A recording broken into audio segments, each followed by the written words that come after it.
Tenemos ya a nuestro siguiente invitado, es Guillermo Santos Aramburu, socio de iCapital, asesores financieros y patrimoniales. Uy, ¿qué te vas, Guillermo? Muy buenas.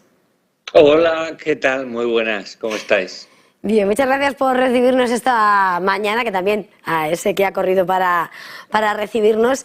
Guillermo, hoy llegamos a una jornada intensa, Europa con múltiples focos de atención, pero sobre todo con esa resaca que llegamos de la jornada de ayer, en la que la Comisión Europea instaba a los países miembros a reducir el consumo de gas en un 15%, desde septiembre de este año a marzo del que viene, 8 meses, y esa valoración, además de la creación de un mecanismo colectivo comunitario de coordinación para decretar el estado de alerta regional. Es una cuestión que se pone sobre la mesa. España ha señalado que es solidaria, pero que no hay que pedir de la misma manera a todos los países. Portugal, de hecho, acaba de pronunciarse de una forma similar.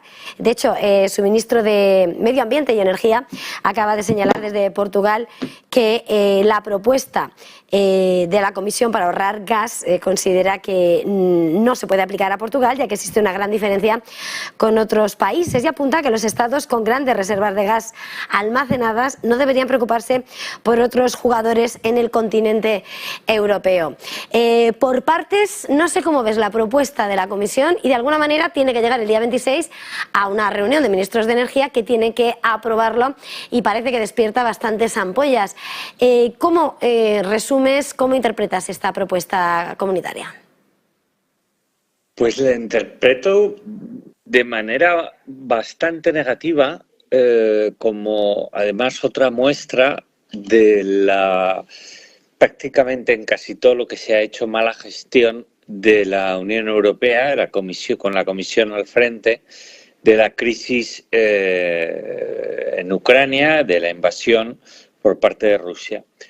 No considero ni muchísimo menos aceptable que una medida de este estilo se tome o se intente tomar, ya veremos cómo acaba, antes de haber intentado otras vías de negociación por supuesto, con Rusia y digamos, de una manera inteligente y pragmática,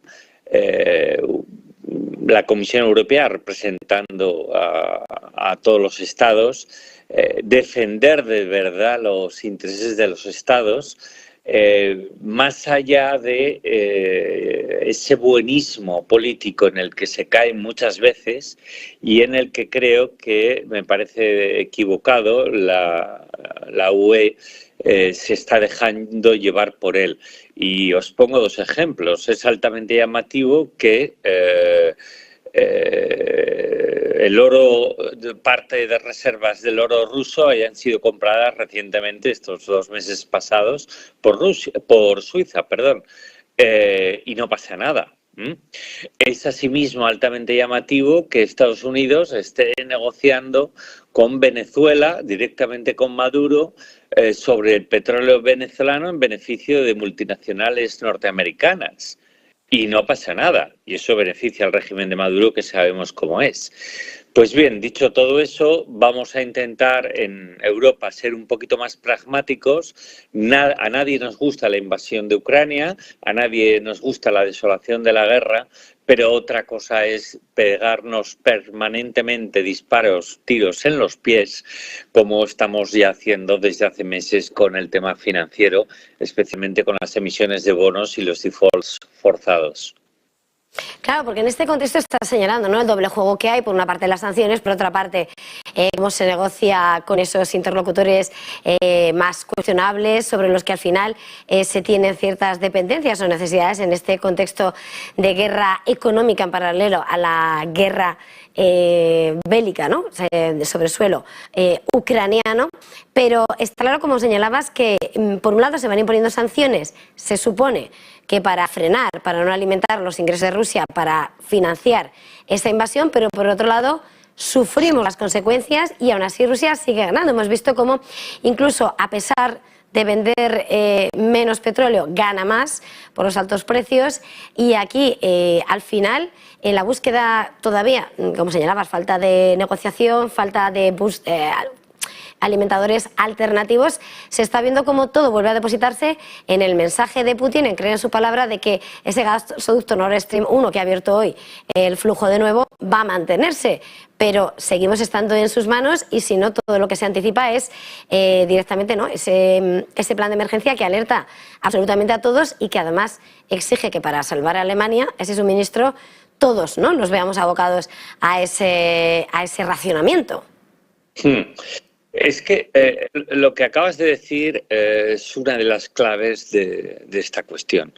¿Quién es más dependiente en Europa del gas ruso? Realmente, es Alemania e Italia, como grandes países. ¿Quién es menos dependiente? Pues, por ejemplo, el caso de España. Por supuesto, Portugal. Entonces, hacer una tabula rasa en una materia como esta, tan delicada, sinceramente no tiene ningún sentido. Antes, además de recurrir, como decía, a otras soluciones. Ahora parece que las energías renovables, la transición energética ecológica que tanto se ha publicitado y se ha puesto de manifiesto por medios de comunicación y sobre todo por políticos, pues ahora está en un segundo plano. Ahora estamos centrados en las energías fósiles. ¿Por qué no la Unión Europea puede intentar dar un impulso mucho más fuerte a las energías renovables antes que acabar tomando medidas que van en contra de los ciudadanos, que además son limitativas de las libertades de los ciudadanos? Aparte, ¿cómo se va a medir eso? Si nos paramos a pensar, ¿cómo se mide una rebaja del 15%, una reducción del 15% en el consumo de gas? ¿Que vas a estar mirando el contador en tu casa? A mí, sinceramente, me parece insólito. Pero es que, además, hay un elemento todavía, para mí, que hace la situación más sangrante, que no es otro que vamos a decir, la pobre representación o argumentación, mejor dicho, de la Unión Europea, de la Comisión, para tomar esta medida de una manera totalmente, además, precipitada, y se toma desde ahora hasta la primavera del 23. En fin, yo estoy convencido que hay unas cuantas formas mejores, más eficientes, más diligentes, más realistas para atajar un problema que es cierto que nos ha venido de una manera pues improvisada, pero con, digamos, mala gestión de la UE, pero especialmente mala por lo precipitado. Y luego, por otro lado, finalmente tenemos que Europa no puede permitirse de una manera radical prescindir del gas natural ruso. ¿Por qué? Porque nuestra recesión no sería suave, como dicen en Estados Unidos, y esperan que sea, sino sería una recesión profunda.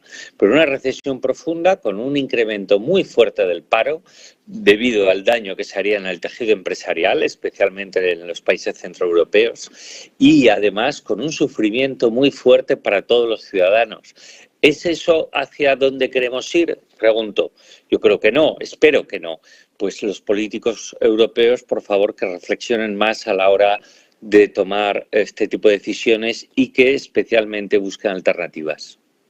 En ese llamamiento a la búsqueda de la negociación y la búsqueda de esas alternativas, de momento los mercados van cotizando lo que se va conociendo a la espera. Bueno, esto es una propuesta, además de voluntariedad, que luego podría pasar a la obligatoriedad si se da al botón de alerta roja, de emergencia. Pero, entre tanto, seguimos viendo cómo no solamente Europa vive en medio de esa crisis energética, en medio de esas dudas sobre la repercusión de la reducción, ya de por sí va a hacer bastante daño, más allá del corte total de ese gas ruso, como señalabas, que no podemos eliminarlo ahora mismo. Y asistimos, mientras tanto, en esos picos de inflación alimentados por la energía, a un euro que se encuentra, no está en su mejor momento, 1,0205 unidades. Para terminar un poco, pero mirando de alguna manera cuál es el impacto que tiene este movimiento en el euro, este valor del euro en medio de toda esta situación, ¿cómo interpretas, ¿no? ¿Qué consecuencias tiene para Europa ya en medio de esta crisis energética este nivel del euro frente al dólar? Pues hombre, el euro en esta fase además macroeconómica tan especial, perder posiciones ahora no viene bien, porque el petróleo cotiza en dólares y así va a seguir siendo. Cuanto más caro es el dólar para países como los de la eurozona que razonamos en euros, pues lógicamente más nos cuesta. Y si nos cuesta más, efectivamente el impacto en la inflación pues va a ser más elevado. Eso es indubitado. Pero ¿qué sucede? Que el Banco Central Europeo tiene algunas, vamos a decir, circunstancias problemáticas, como es la lentitud y la falta de visibilidad en el mensaje de subida de tipos, cosa que la Reserva Federal, como bien sabemos, lo ha hecho con mucha más fuerza, ¿no? Veremos lo que pasa hoy, que en la reunión del BCE, 25, 50, vamos a ver. A efectos inflacionistas, que sean 25 puntos o 50 puntos la subida, bastante poco importa. La inercia de varias subidas de tipos se verá dentro de trimestres, me refiero a la inercia y su impacto en la inflación. Pero bien, dicho todo eso, de repente sucede que Draghi dimite, esto crea tensión y se está otra vez disparando un poquito más la prima de riesgo de Italia. Yo creo que ya es más del doble por ahí que la de España con respecto al Bund alemán, y eso tampoco ayuda al euro. Que Italia sea un país importantísimo en la Unión Europea y que se quede descabezada y sobre todo con un vacío de poder que ahora mismo ocupaba un estadista como Draghi, en el cual hay muchísima confianza. Pero es que además el hecho de que Italia sea un país muy endeudado, como lo es España, Italia todavía más, y tengamos un problema muy importante de deuda, también pone en un brete al Banco Central Europeo a la hora de subir tipos. Cuanto más se encarezca el coste de la deuda, mayores problemas, más probabilidad puede haber, esperemos por supuesto que sea una probabilidad que nunca se cumpla, de problemas, me refiero, en la atención del servicio de deuda por parte de los estados. Entonces el dinero va a donde encuentra seguridad. ¿Y dónde encuentra seguridad? En el dólar. Y encima un retorno mucho más alto por las subidas de tipos que he comentado por parte de la Reserva Federal. Justo un escenario muy distinto al que desgraciadamente nos estamos enfrentando en Europa. Ese movimiento puede continuar, podría continuar y perder el 1-1, la paridad. Pero bueno, espero que con un mensaje suficientemente serio y riguroso por parte del BCE, esa perforación del 1-1 que es posible, sea bastante transitoria. Pues muchísimas gracias por este tiempo de análisis y sobre todo por atendernos esta mañana tan apurada para usted. Guillermo Santos Aramburu, socio de Capital Asesores Financieros y Patrimoniales.